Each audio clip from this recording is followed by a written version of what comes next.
Hello, BookTube. A little bit earlier today, Claudia at Spinster's Library did a fantastic video. Just fantastic. Which is a little bit redundant because all of her videos are fantastic. And this was on a thread that she has done about looking at the backstage of BookTube. She's done a number of books along those lines. I think she's even made a playlist out of them. And they're all worth watching. They're absolutely incredible. Not just for all of the work that goes into them. There's editing and the jump cuts and the whatnot, but also for all of the deep thought that goes into them. And this one, the latest one that she did, is called "It's a Numbers Game: BookTube and the Pressure to Perform." And that pressure to perform, she makes really clear in her video, is coming from BookTube. She takes you behind the scenes by showing you the front page of her analytics.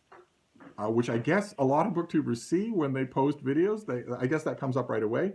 They see their analytics, and she has a very dry, sarcastic humor. I love it. I really do, because some of her sharpest digs will go right by you if you're not paying attention. And she points out that on that analytics page, YouTube is very consciously trying to pit you against yourself, by showing you, okay, this metric did well, about the same as last week. This metric, not so well, you're down exactly this much percentage. This video didn't do as well as your last video posted on such and such a date. Your audience numbers have gone down a fraction, up a fraction, by this many people. They'll break down all of those analytics for you and just shove them in your face when you're making a video. And Claudia points out that she doesn't have any control over this, that she didn't ask for these breakdowns. They're just there. YouTube makes them unavoidable. And she also points out that half of the revenue that any video makes, or more, is going straight to Google. So it's understandable that in their business model, they would make sure that you have right under your nose all the metrics that might encourage you to do more, to work harder at making money for Google. And the best part of her video, you're gonna love it when you watch it. The best part of her video is that she broadens the scope. She's telling you about that's part of this whole series of hers where she looks backstage at BookTube. But in her video, in this particular video, she broadens it out by talking to 10 other booktubers. And the screen cuts to her asking questions, a handful of questions, and them each answering. So it's not a Zoom call. And therefore, none of the booktubers that she's talking to had any advanced knowledge of what any of the other booktubers would say, which makes their answers all the more valuable, because there's no even unconscious accommodating of other people. So if the same note comes up over and over and over again, well, then you know to pay attention to it, that it's not just one person's fluke. She asked them, do you pay attention to your analytics? She asked them, do you care about your analytics? In other words, do you change your content based on viewership, on whether or not you lost viewers when you did a certain kind of video, whether or not you lose viewers when you do a certain kind of video regularly? Do you pay attention to that, and do you change your content accordingly? And her last question to them, which is, what would you like to say about the backstage of BookTube that maybe you don't hear all that often, was, I guess, maybe the most telling of all, because it really did sound like almost all of the people involved rehearsed their answers together. The answer was virtually the same. One person after another saying the work, the sheer amount of work involved. And then Claudia cuts back to herself and talks about that work herself. Had to buy a camera, had to buy a microphone, had to buy studio lights, have to script a video, have to film it. Who knows how many takes that's going to be. Then the huge thing, editing. I have to spend, some of the people that she talks to were channels I didn't know. Some of them were channels that I did know. They all said hours and hours of editing their videos. Sometimes, I think one person said 15 hours to edit one 10-minute video. And then a couple of people pointed out, and then there's what you would call the marketing. Why make a video if you're not going to tell Twitter that you did it, if you're not going to tell Instagram that you did it? Surely that is part of the whole package, and that takes time too. And when she asked, do you pay attention to these metrics? Virtually every person that she interviewed said yes, they do. A couple of people said they pay attention to it for days on end. I thought that the video was fascinating. That it's just a stellar addition to her playlist. But Claudia has almost 10,000 subscribers, so I am under the impression, I don't think it's wrong, that a lot of people watch her channel. And when I was watching her video, I was thinking, surely a lot of those people are either brand new booktubers or people who have been watching booktube and are thinking about starting a channel of their own. Of course, people like that are going to gravitate to the latest video in a great series about booktube backstage so that they can get an insider's view of what it is they might be taking on. And so I thought I would post a response video. Now, in her video, Claudia says she stresses she is not looking for advice. Okay, considering some of the horribly condescending comments that she has shared that she's got on her channel, I don't doubt that she would stress that. And so, okay, fine, easy peasy. I am not offering Claudia advice, but I'm offering the rest of you advice because there's one key thing I want to say about her video, and that is that it's almost entirely false.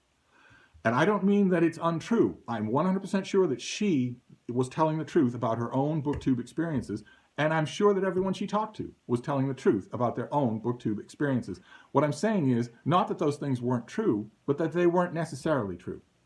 And that makes them false. If you claim that they are universal, certainly that claim wasn't explicitly made, but if 10 people in a row all say X is the hardest thing about this job, and it's work, and it's draining, and also to mention the YouTube analytics is to say that it's not only draining in time and energy, but also psychologically draining, that you're regularly made to feel like a failure. And I want to point out that that impression is false because it's not necessarily true. I don't usually do this, but I checked, and I have more subscribers than any of the people that Claudia talks to, and I have made more booktube videos than all of them put together. And I don't experience a single thing of what she brought up in her video, of what any of her people brought up in their video. I don't know how to find the analytics page that she showed on her channel. So obviously BookTube doesn't do a real hard job of making it unavoidable. I don't think I've ever seen it. And I wouldn't care if I did, right? We all do the BookTube newbie tag. And when we do the BookTube newbie tag, we all say the same thing, which is that we're here for the community. We're here for the feedback. I get tons of feedback on my videos, and so does Claudia. And not all of it is the condescending, obnoxious comments. She gets lots of positive feedback as well. If that's not why you're in the game, then why do you answer that it is when you make your BookTube newbie tag? I haven't looked at the BookTube newbie tags of every single person that she interviews in this video, but I've seen probably 3 of them, and they all say that. So did you mean it? And if you don't mean it anymore, when did you stop meaning it? Because there's a change that's being talked about in this video, right? If you pay attention, if you look at YouTube's analytics and you maybe think about them for 2 days, like a couple of her interviewees did, okay, then you're noticing what YouTube wants you to notice. You're noticing, okay, when I do, in my own case, let's say a comic book video, the viewership is half of what it is in some other video. Or when I do a book haul video, it's much higher. Or in my case, disastrously, when I did a BroTube video, the viewership went through the roof. And if you look at that, if you pay attention to that, well, okay, Claudia says that YouTube, the iteration of her backstage, shoves it in her face. A lot of other people that she talked to said so. Maybe I have an older interface or a different one. One way or another, if YouTube shoves it at you, then probably you do notice it. Okay, that's fine.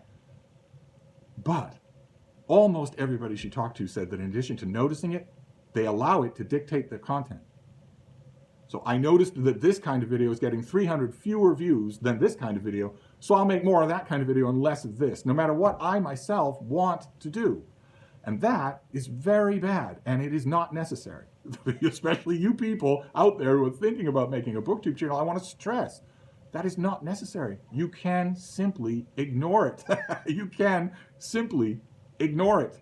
I know this for a fact because I've made 4,000 videos over 5 years while ignoring it the whole time. It is possible to do. It is possible to ignore it. And not only that, but if you don't ignore it, if you look at those analytic numbers and you start to contour your content to them, you're letting YouTube program you. In which case, why are you doing this at all?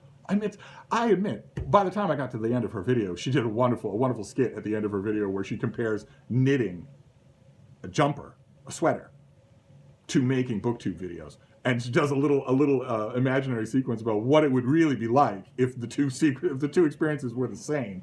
And that would be that YouTube would sit there and say, it's a pretty good sweater, but I'm afraid it's not as good as your last 3 sweaters, and you've already lost 3 friends because you made it. You'd feel terrible about that. And Claudia admits in her video that if knitting sweaters were exactly like that, she wouldn't do it.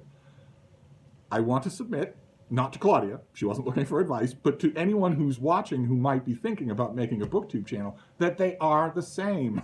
Those 2 things are the same. The thing I want to stress, the thing I want to stress if you're thinking about making a video is that all, and I mean 100%, all of the tensions that the people that Claudia interviewed in her video experience are tensions that they brought to the process themselves. Now, I'm not saying that doesn't make those tensions any less real, but you don't have to do that. Every one of the tensions they talk about are things they're choosing to care about. You don't have to do it. YouTube has not yet degressed to the point where they make you care about that. That day is coming. The day is coming when YouTube will say, well, this video that you just made has been up for a week and it's done 30% less well than the last video that you made, so you don't get to upload for a week. Or you have to pay to upload, and the amount is prorated for how much poorer your videos are doing. In other words, the day is coming when BookTube, YouTube, is going to be more like network TV. I've been saying this for years, and I think we see it coming, but it's not that way yet. You don't have to look at your analytics. You don't have to care about them. If you're getting interaction, if you're getting the community that we all talk about in our BookTube newbie tag, then your BookTube channel is succeeding. And I know a lot of you are far more perfectionist than I am. It takes a lot of work to be less perfectionist than I am, but nevertheless, you don't have to script your videos to tell me what you're reading. If I met you on the sidewalk and asked you what you're reading, you wouldn't say, hold on a minute, I've got to go to this park and write a script. You would just talk to me. You don't need a microphone. Your camera's microphone is good enough. You don't need studio lights. You don't need a separate camera. Your phone has a good enough camera. You don't need to edit your videos. You don't need to do any of that. If you want to, that's fine. But what I want to stress here, Claudia's video and all of those interviews almost implied that you have to do those things in order to be any good. And that is objectively not true. You not only don't have to do those things, but you especially don't have to care about them. Especially if caring about them is wearing you out. God, my heart went out to the people she was interviewing. When I was finished with her video, my first strongest reaction was, why would any of you do this? Why would any of you do this at all? Claudia showed her backstage BookTube, even the amount of revenue that her channel gets. And it is, all things considered, especially considering the psychological damage that she was talking about, a pittance. If an actual brick and mortar employer offered you that amount of money for the amount of strain, stress, and degradation that Claudia was describing in her video, she would instantly walk away. So, and that was her channel. Half the channels of the people that she talks to have fewer than 500 subscribers. So they're making 50 cents in a year. And still feeling, apparently, this mountain of pressure. My advice, it was not one for Claudia, I'm not offering Claudia advice. My advice to everyone she interviewed, some of whom I know, and will know already that I feel this way, would be take a week where you just decide not to care about any of this stuff. After that week of not caring about any of it, do you still want to make videos? Do you still want to talk to me about what you're reading? If you do, then make a video. And if you don't, then don't. Then don't do it. If it's 50 cents a year, just don't do it. If it's this much toil and trauma, then don't do it. That would be my advice to the people that Claudia interviewed who already have their own channels. And a few of them didn't think this way. A few of them, including one that I predicted wouldn't think this way, said, no, I don't pay attention to any of this. And they seemed, by and by, to be the happiest of the bunch. I would offer that advice to them, but especially to you, if you're one of the many people I hear from in emails saying, I'm thinking about making a BookTube channel because you and Mark and Jason and Britta and Sean all make it look like so much fun. It is so much fun. It is so much fun. I wanted to make a slight counter argument to Claudia's video because you don't have to have any of the negatives that she describes. They are all self-imposed. You could just decide to do away with them. And if the results don't contour to what you want when you do away with those worries, get a job in network TV. pays better. You'll have health insurance. And it's not won't be voluntary, and you won't be getting 50 cents a year. just a slight response video. I will leave a link to Claudia's video down below because you really should watch it. Just the fact that I don't agree with virtually anything that was in it. I do agree. I agree with everything that was in it. I just don't agree that any of it is the way it was packaged, which is this sort of endemic package deal about making BookTube at all. I was horrified for the person who's out there, in Poughkeepsie or Schenectady, who's been thinking for a while about making a BookTube channel and might watch her video before they watch mine. They would think, why on earth would I ever do that? And I don't want you to think that, because I want to look at your books over your shoulder while you're droning on. I want to see your dogs. I want you to have fun at this. So I thought I'd make just a counter video, that's all. It's not an attack video at all. It's just a different viewpoint. And I believe that I'm in a good position to do that, because if the title of Claudia's video was, it's a numbers game, and if that's true, well, by any metric that apparently YouTube is constantly showing to the people that Claudia interviews, but never showing to me, my numbers are good.